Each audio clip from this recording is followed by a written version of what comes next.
Hi folks, in today's video I'll be talking about 5 behaviors players can have that are really disruptive to the game.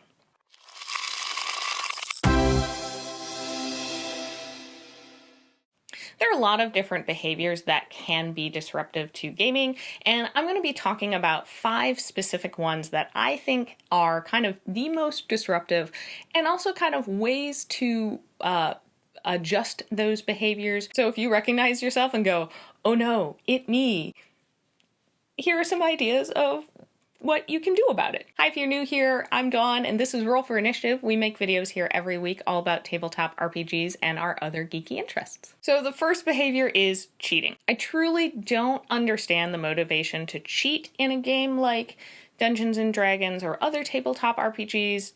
You know, it's not a game you win, but some players do cheat. They lie about dice rolls, or they use an ability or spell slot even after they're out of their daily limit.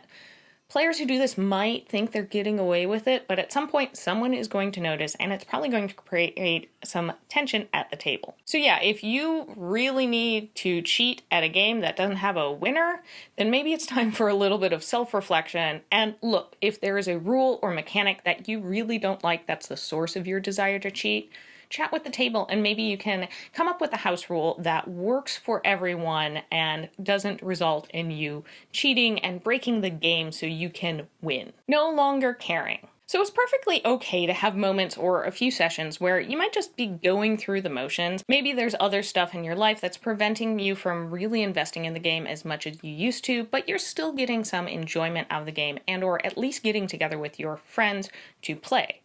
But if you're at a point where you truly are not enjoying the game, you're not enjoying getting together with the people to play, maybe it's time to leave that game. And I bet the fact that you truly aren't enjoying the game has probably also been bringing down the rest of the table. Now, this is one where if you are feeling this way, talk to your table first. Don't just up and leave, because it might be something like, oh, you aren't enjoying the storyline, and the game master can pivot it. You know, we'll finish this storyline out and we'll go to something that everybody's going to enjoy more. Maybe it's something with the system that you aren't enjoying, or maybe there's some kind of inner party conflict that can get talked through, that can get worked through, and you can find enjoyment in the game again. But if none of those things are the root cause, and it's just something that can't really get resolved, it might just be time to leave the game. A big thanks to all of our patrons, especially Arvi. If you want to support our channel, you can head on over to patreon.com/rollforinitiative and check out the perks of being a patron. All right, let's get back to the video. Captain Mirrorshades. So it's one thing to split the party, especially if it's only occasionally, but if you are constantly trying to do things completely on your own, you're not being part of a team, you're saying, hey, I'm going to split off and do my own thing, while the rest of the party is like, but we can all do this over here. A friend of mine has come up with a term for those players, and that's Captain Mirrorshades, because they're often the kind of rough, misunderstood characters that can only help themselves, that would wear like those mirrored sunglasses.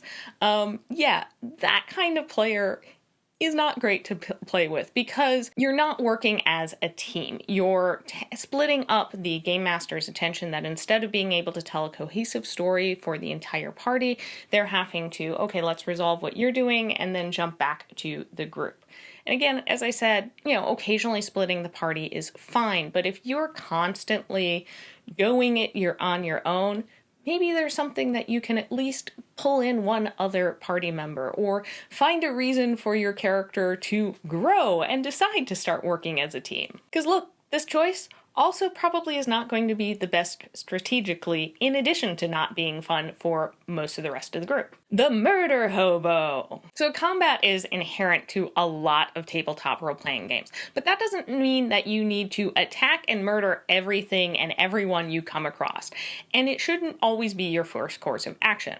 1, no one likes a Murderhobo, and 2, it's going to lead to a lot of the same situation over and over and over.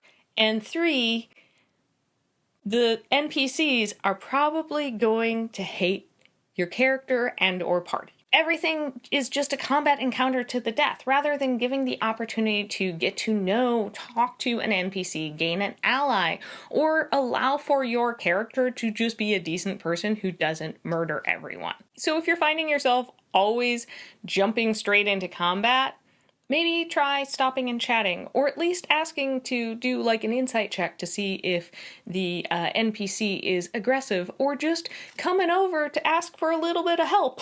Canceling and being late. I fully understand there are things that come up. Traffic happens, work emergencies happen, work shifts suddenly change.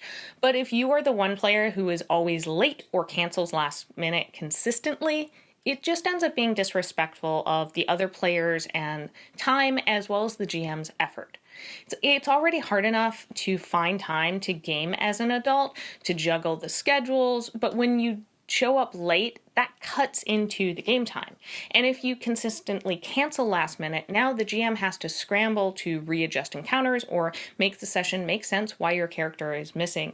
And God forbid it's a arc that centers around your character. So do your table a favor and be open and communicate early if you know you're going to have issues out of your control that affect your attendance. That way the table can have a plan of what to do with your character if you are late or absent. Or maybe everyone agrees to push the game back a half hour to allow for traffic or work letting out late. And then if everybody's there early, you can start early, but then you're not running into the tail end, everybody saying like, well, I got to get home for the kids, or I got to leave because I've got a work shift starting soon. And if it's something that is in your control, just do it. Set a reminder to leave on time or leave early to allow for traffic. Put it in your calendar.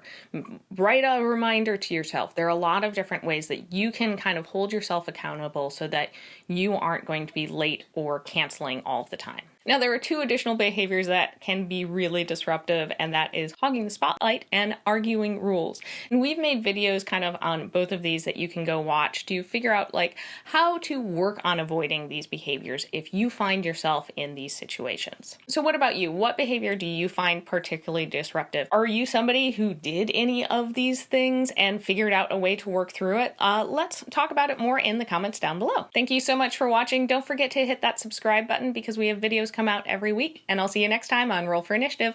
Bye!